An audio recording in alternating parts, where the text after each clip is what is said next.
a while and listen. Ladies and gentlemen, welcome back to the channel. This week we are covering the subreddit r/glitchinthematrix, where seemingly unexplained things happen in this reality, told by real people on reddit.com. From skipping time to entire locations disappearing, we've got some very interesting stories today. So without further ado, let's get right into the stories.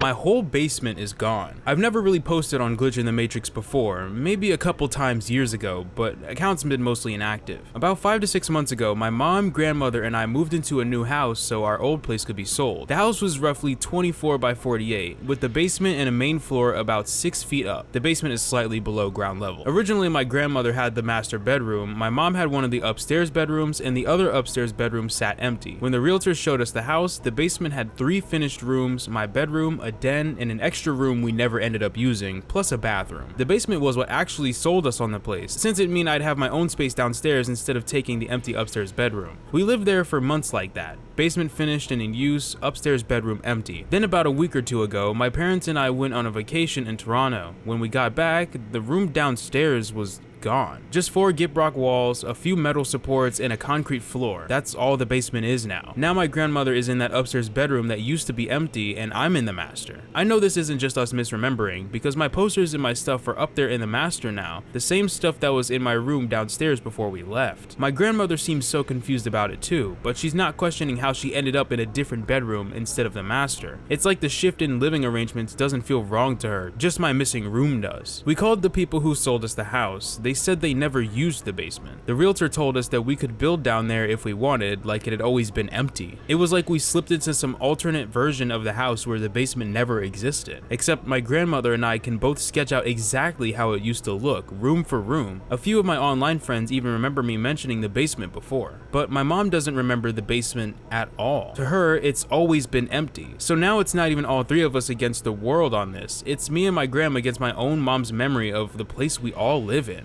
I'm genuinely questioning my own sanity here. Edit as of June 24th, 2026, I had a gas leak in my house. June 29th. So on the 22nd, we had someone check our house for a gas leak. Mom said it'd be best. So we did. Man said it's a miracle we didn't suffocate to death and that our ventilation system did something weird. I digress. I was at an extended family's place for a bit, so we had to get this shit fixed. Luckily, it's summer, so we don't need heating as much, so we just shut off our heater downstairs. Either way, gas leak got into me and my nan's room. Mom had an AC, some ventilation kept her home clear-minded. I'm so tired and confused. I guess it was just late and the lack of oxygen made me hallucinate some false memories. Might go to the doctors and see if I'm healthy. This is really strange because this is something I feel like hallucinating feels impossible. It feels really strange. What's even stranger about this is that the comments on this post are telling the OP that this sounds like a different story where the OP had a brain tumor. And I never really considered it too much before, but brain tumors, depending on where they are in the brain, can completely alter your perceptions of reality, causing hallucinations, mood shifts,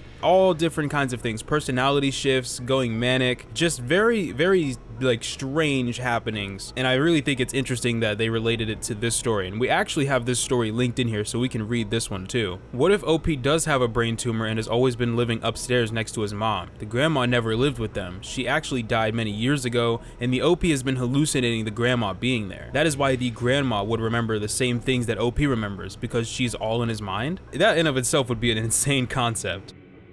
So the other story relating to this one, or that people were referring to, was actually linked in the comment section, and we can read it here. I'm losing my fucking mind. I was never one to believe in paranormal shit or whatever, but I have no idea what the fuck is going on with me right now, and I'm genuinely considering seeking professional help. I live in a really small shared dorm apartment with 2 roommates. There's this hallway that if you face it, there are 2 bedrooms on your right, 1 bedroom to your left, and a closet at the end of the hallway facing you. The bedroom on the left is right next to the closet. When we moved in, my roommate always complained that they got a closet instead of a bathroom like me and my other roommate had in our rooms. This closet is a bunch of our shared stuff, including my clothes, gifts, keepsakes, or whatever. Today I got back from visiting my parents and I came back to put away some clothes from this closet, but I opened it and saw a fucking bathroom. A bathroom with a toilet and a shower and everything. I was only gone for 2 days and we rent this place, so it couldn't have been randomly built or some shit. I told my roommates, but they fucking said it was always a bathroom and they had no idea what the hell I was talking about. I can't find any of the stuff that was in the closet anymore, even though I had a shit ton of memorable keepsakes in that closet. I spent all day just sulking in the room feeling miserable. I am not crazy, but that bathroom was a fucking closet there just 3 days ago. I feel like I'm losing my mind. I'm genuinely considering seeing a psychologist right now. And then this original poster actually updated the post and said that they have a brain tumor. And it seems like it must have been really severe, because going through the original poster's profile, this is the last thing that they posted on their account. And there's no more comments, no more updates, no more activity through this account at all after this post. It is a really interesting but unfortunate concept, and it's unfortunate that this is the way that this story had to end for this person, is that they found out that they have a brain tumor and they probably did not survive through it in order to tell the story.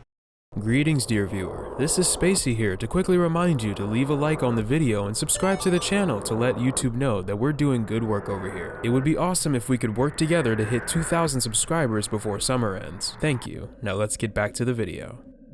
Welcome to the dollhouse. About 15 years ago, in the middle of summer, I was hanging out with friends on Venice Beach. It was about 9 p.m. when we got there. We decided to walk Santa Monica Pier, not for any particular reason, just burning time and hanging out. I remember it was me, my friend A, and his friend M. They bought a bottle of Southern Comfort, and I was stuck being the designated driver, so I was sober for the walk. On our way down the beach, all the shops and restaurants were closed or closing, so the area was starting to clear out. Those who know the area know there's a row of housing once you clear the tourist section. About 40 minutes in, a building caught our attention. In my memory, I remember it sticking out from the fancier housing. It was flat-faced and had a few windows on the second story and a single door in the front. The door, however, was slightly raised from the ground, as if the steps had been removed, so you had to take a big step to get out of it. The door, I remember, was also rather narrow, so it couldn't have been a business. The house itself, I remember being a dark salmon color, but it could have been lighter since it was lit by street lamps. The door was open. There were no signs and no one around, but we were curious and looked in. It was a long foyer made narrow by vanities and cupboards lined up against both walls. The vanities and cupboards had all sorts of trinkets on them, and Christmas lights hung along the now hallway. Against our better judgment, we entered. I was first, being the sober one, followed by A and then M. At this point, they sobered up pretty quickly as we walked further into the house. Black lights covered the room, and there were music boxes and toys scattered along the surfaces. I don't know why, but it felt like it took forever to get to the end as we walked. At the end, there was a door, and on the door was the only sign or indicator of any kind. It said, "Welcome to the dollhouse. Please come in," with an arrow pointing at the doorknob. Now, I was born and raised in Cali, and I've seen some weird things. Art projects, public performances, flash mobs, etc. This was strange, yes, but nothing that intimidated me. So I reached out and opened the door. The door opened about 2/3 of the way, and it led down a flight of stairs into darkness. Before any of us could say anything or even think about taking a step forward, a music box started playing. At that point, our fight or flight instinct kicked in, and all of us turned right around and fled back out toward the car. The whole way there, we didn't say anything, and they abandoned the bottle of Southern Comfort. We had no idea what that was, and for a moment it didn't seem real at all. Not a single person was there. There were all the weird decorations, a set of stairs leading down into the darkness, and then a random music box. We all recalled the same details. After sleeping on it, A and I headed back to the beach, I believe no more than a few days later, to make sure of what we had seen. We took the same route. Both of us were sober, and we couldn't find it. No weird oddly placed house or business that we could have missed, no flyers for an art event, no construction,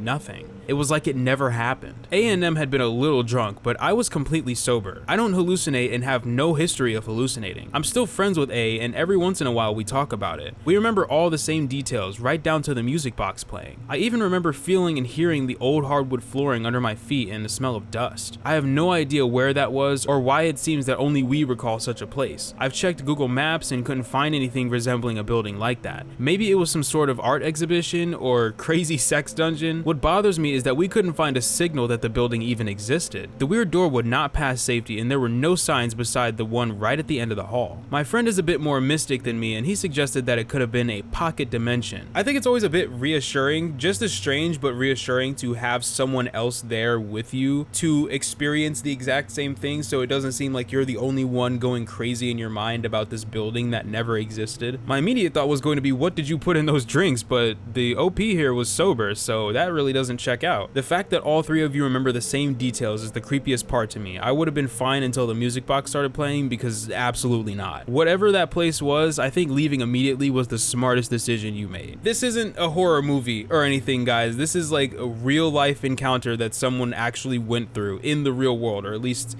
in this universe. Maybe, I don't know, maybe this could have been like some kind of pocket dimension like they were mentioning. But regardless, best decision they could have made was getting out of there immediately, no questions asked, because no way am I gonna open a door and then a music box out of nowhere starts playing. I'm out. Did I skip time? This happened in 2022 when I was 17 years old. I remember every single moment of it vividly, since it actually fucked me over because it happened to me during a test, so I have a big emotional attachment to it. One spring day in high school, we had a physics test that I actually studied for and put time into. This was a big thing for me because I usually relied on general/heard knowledge from when I paid attention in class. Before the class started, I apparently drank a lot of liquid because I really had to use the bathroom during the test. Therefore, I asked myself out. After being excused, I left my phone in the classroom to avoid cheating suspicions, and I literally started jogging to the restroom. I ran because I didn't want to take any time away from the test. I remember every step of the way, which bathroom I went into, which urinal I used, and which sink I washed my hands in. There was only one sink, but I didn't want people to think I didn't wash my hands. When I was done with the bathroom, I jogged back into the classroom, wasting no time. This whole process couldn't have taken any more than 4 to 5 minutes. Here's where it gets interesting. The teacher instantly started questioning me as soon as I stepped foot back into the classroom. Did you get lost? What were you doing in that bathroom? Were you trying to look up answers? She asked. As I was standing there completely confused and thinking to myself, I literally ran there and back. I didn't even have time to cheat. Naturally, I answered with visible confusion, "Oh, I just went to the bathroom and came back," and walked back to my seat while thinking, what the fuck is wrong with her? What also confused me at the time was my classmates snickering during the interrogation, but I brushed it off for being an awkward interaction. When I sat down, my friend jokingly asked me if I had taken a shit and what I did for so long. Still visibly confused, I gave them the same answer. I just went to pee. We were told off to keep quiet, so nothing really happened until the time limit expired. When the teacher told us to hand in our papers, I was outraged at the fact that it happened so soon since I didn't even get a chance to get halfway through the test. I didn't understand what was happening. Surely the teacher misread or miscalculated the time, but I looked around and everybody was acting normally and handed in their papers as asked, so I did the same. After that, I started asking my friends on what the fuck was happening, cause I was genuinely mad at this point. They were confused as well because they didn't understand what was wrong or what my problem was. They asked me to tell them honestly why I was gone for so long, so I told them my side of the story. My friends looked at each other, then told me that I was gone for about 20 to 30 minutes, and that everybody thought I was just cheating and looking up answers while I was away. None of us understood what happened, but they believed me. I left my phone in the classroom, looked genuinely confused, and they knew this isn't some sensitive topic I would lie about to them. The part that convinces me and my friends that I had skipped time is the fact that this only happened to me once, and never again. If it were a common occurrence, it would mean that I have some kind of memory impairing disease, which I so far don't have. That's really weird, because sometimes when I end up skipping time, it's usually because I end up falling asleep somehow and I end up not noticing. Like this comment here asks, did you fall asleep somehow? That's odd, as you said urinal. I could see you falling asleep while being on the toilet. That would have probably been like the most rational explanation here. You just accidentally fell asleep and you had no idea. I feel like maybe since this was a bit of a high stress situation, you were trying to like not take a whole lot of time out of the test and get back to the classroom as soon as possible. Maybe your perception of time could have just been completely out of whack due to like adrenaline or something like that. Because sometimes when you're in like high stress situations, like if it can feel like time is passing slower even though it's not. I've had that happen to me quite a few times, and it's really strange when it happens because it's like you're sitting and you're waiting for something, like anxious for something, and it's like, how did 5 minutes pass already? How did 10 minutes pass already? Like that's happened to me quite a few times, but nothing to this degree. That's actually kind of insane. Timeline shift or glitch in Cedar Hill, Texas, 1990s. This happened about 30 years ago in Cedar Hill, Texas area. I don't know what kids do these days, but back in my day, preteens and teens were partial to hanging out at malls and skating rinks. I was not a popular kid, and honestly, I didn't really bother trying to make friends because it seemed like a waste of time. I've always been more of a sit quietly by myself and draw bugs type. Despite this, some girl from school that I wasn't even friends with invited me to her birthday party at a local skating rink. I felt obligated to go and thought I might even have fun if this didn't turn into a Carrie situation. I always considered that a real possibility. So I talked my mom into driving me there. It was early afternoon on a Sunday in the fall, right on the edge of winter. It was overcast and it looked like it might rain. There weren't cell phones back then, so my mom just waited in the car for me while I went inside to party? I got bored really quickly, didn't know anyone, and the music was way too loud and overstimulating. I couldn't stop thinking about my lovely bed and reading a book whilst covered in purring sleepy kitties. So I walked around the rink for a bit, ate a hot dog or something, and peaced out about 30 minutes later. I got back in the car and headed home in the same way we came. We had driven this route plenty of other times, since this town is fairly small and there were only so many routes to go to get to everything. At some point, the color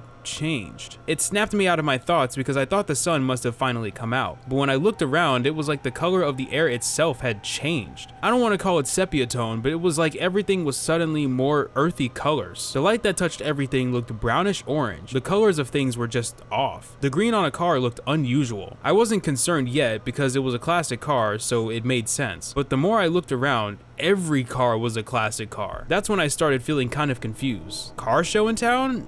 Okay, maybe, but that doesn't explain all the classic cars in people's driveways. So then I thought maybe we were in an older part of town / neighborhood that I've not seen before, but I thought we were on the usual path. I don't remember my mom taking unusual turns or anything. So I asked her, did we get lost? That's when my mom gasped. She said something like, oh my god, you're seeing this too? This isn't right? What's happening? I barely got out the cars before the next weird thing happened. I can only explain it as a fade to white before a scene change. The sun started getting brighter and brighter, and we both looked up to see what was causing it, but couldn't see anything in the sky. It was too bright, so we looked back down at the road ahead, and everything was suddenly normal again. Overcast, chilly, clouds, 90s cars, familiar route. We were just silent for a few seconds trying to process this. We said something to the effect of, what the heck, followed by, I have no idea, followed by, me neither. Just inexplicable. All these years later, and my mom and I don't really talk much anymore. We're just very different people, so there's not much to say. When we do get together over holidays or something, this experience inevitably comes up because it's this thing that happened to us that's so unbelievable that no one else could understand except us. It's become a touchstone to keep us bonded in some way despite our differences. I always wondered how many other people drove through that stretch of 1940s/50s that day in Cedar Hills in the 90s. There's no way it was just us. We're not like special time traveler people or anything. I'm not Sam from Quantum Leap running around helping people. I figured any others who experienced it would probably never tell anyone for fear of ridicule. This is a big Reddit group, so it can't hurt to ask, and I have so many questions. Despite this being a very confusing glitch, this is like one of the more harmless ones, and I think I would find this one very interesting if it ever happened to me. I'm someone who's kind of infatuated with the aesthetic of like 1940s and 50s. I definitely would have been super infatuated with this, like as a concept, and I don't think I would have ever been able to stop talking about it. Despite like the potential ridicule or anything like that, I would have just been like, yo, this happened, I'm not letting it go. The giant light flashing in the sky was actually pretty crazy though. That's probably the part that would get me like really confused the most. Looking up and seeing all the colors change and everything like that would be